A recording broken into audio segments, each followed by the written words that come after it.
And if you look at the TSA now, what also will come to mind is focus on some of these agencies and even parastatals. We have the Nigeria Customs Service. We have even the Ports Authority, the NNPC. How cash cow? These are the cash cows, so we have more than one. How can we look towards these agencies and parastatals vis-a-vis shoring up our budget to the extent that we'll have more for development purposes? There are two ways by which you can shore up your revenue without necessarily have to retrench workers or cut so deeply into the recurrent expenditure budget. Number one is to block wastages by which public officers do repetitive budgeting. They actually budget for what had already been implemented. And then the money just goes off like that. Then the second one is leakages by which revenue that ought to accrue. Give me a moment. Budget for what has been done. Yes, budget for what has been done. And that's one of the most fraudulent ways by which the Nigerian budgeting system compromises the revenue profile of the country. But that means you're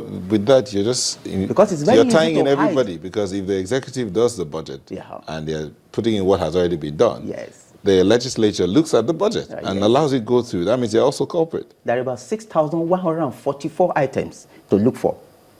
How much thoroughness will go into it? And you expect the National Assembly to look into all the more than 6,000 items in less than 30 days? Before the budget year begins in January? Now, this year's budget had not been laid before the National Assembly. And we have less than 30 days to the end of the year. And the Financial Year Act says... This year being 2016. Of course. This year's budget, the 2016 budget had not been laid. 30 days, less than 30 days before that 2016 shall begin. Now, how do you expect the National Assembly to consider in less than 30 days? In other words, we're likely to go back. Federation. In other words, we're likely to go back to the old order. Yes, I'm giving the benefit of the doubt to this government that this time around it will be able to call the National Assembly outside of the chambers and agree with it on the need to expeditiously pass the budget. Don't forget, no single budget in the last, maybe about 2 budgets in the last 16 years had been passed expeditiously enough as to begin from January 1, according to the Financial Year Act. But they just passed the supplementary budget. A supplementary budget. Now, that means it is part of the current budget. I agree. Yes. So doesn't that mean it's giving the government more time and the legislature more time to look into the 2016 budget so that we don't have... there have been those who have looked at the budget and said things like buying stationery, and then the next item is stationery, maybe 200 million. The next time you see ream of paper, 200 million again. The next one is pack of pens, 200 million. So the same item is like repeated several. Is it not the same stationery, but in different names? By passing the supplementary budget now, would that be giving the government more time to actually do a thorough job? On the contrary, it will not give enough time. Because when you spend more time, the time you spend on passing the supplementary budget is actually part of the time you should spend in passing the substantive budget. What it means is, in other words, is that you have wasted more time for this year. But there's no government in this country that have replaced the other, that have not written the supplementary budget, either to complement or to adjust or to cut drastically the previous budget submitted by the previous government. So there's not been. So history supports that government will write a supplementary budget. Take, for instance, this year, the issue of paying subsidy was not included significantly enough in this year's budget. So this government had to write the budget, supplementary budget, to include the subsidy into it. Now, we have less than 30 days to pass the 2016 budget. Now, what time? There's no way the National Assembly will not need at least 3 months of a thorough search to avoid the situation. For example, look in the Ministry of Agric, to budget for just seedlings, to buy seedlings. You will see it under about 4 headings: seeds, seedling, seed planting, seed purchase, all kinds of nomenclature to hide and to repetitively budget for the same thing. The Auditor General of the Federation has unearthed this, but how many people have worked or factor into the calculus the Auditor General's report?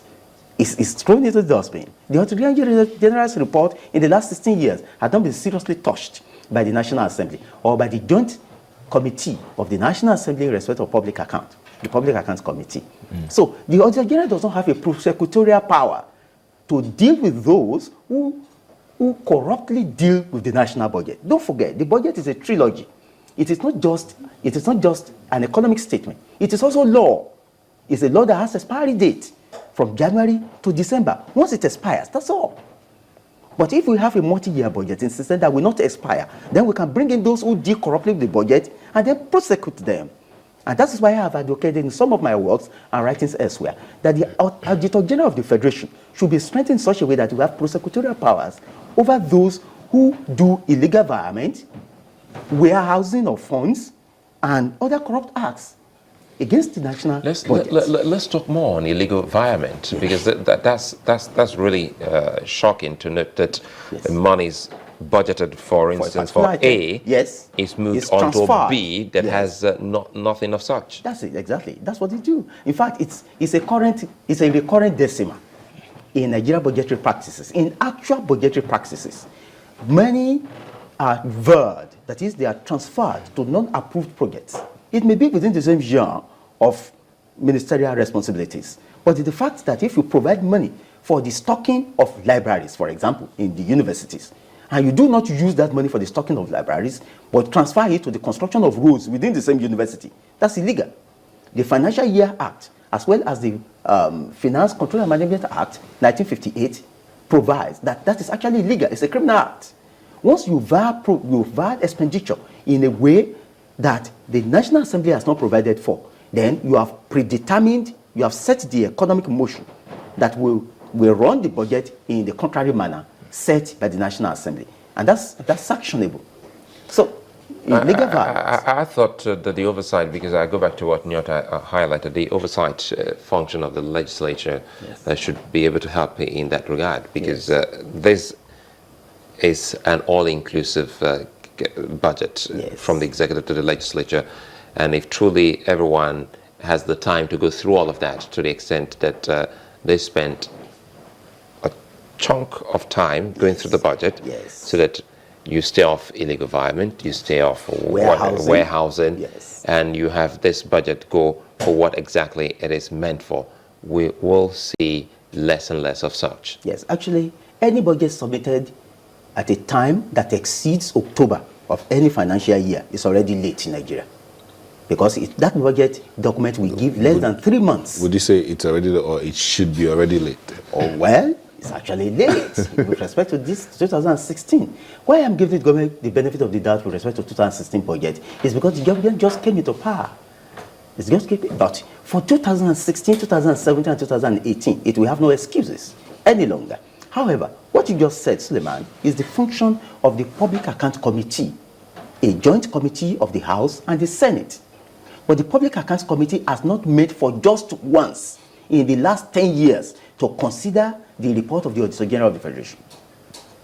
Just once to consider the report of the Accountant General of the Federation, which has included huge cases, huge instances of indictable offenses in respect of the national finance through the budget. When would they meet? When would you expect them to meet? At the expiration of the budget? For instance, now they're looking, let's just say they want to look at the 2015 budget. Should they wait till the 2015 budget expires in January? They should wait for when the Auditor General's report comes. The Auditor General's report will not come until 6 months of the succeeding year for the previous year. For example, this year's budget statement with respect to Auditor General's report will come max June next year, 2016. And so the Public Accounts Committee will be able to sit over previous year's budget and queries to that budget from July. So if you've had 16 years or 10 years and the Public Accounts Committee has not met to consider the General's report, what else do you say? You know, the fear, every time we talk about reduction of cost of governance, the fear there is always about retrenchment, people losing jobs. Yes. Can it happen without people losing their jobs? This year's budget, 4.6 trillion originally, and that is discounting the extra budget, the supplementary budget, actually has less than $700 billion out of the 4.6 trillion going to the capital budget. Meaning that about 83% of this year's budget would go into consumption via the recurrent budget.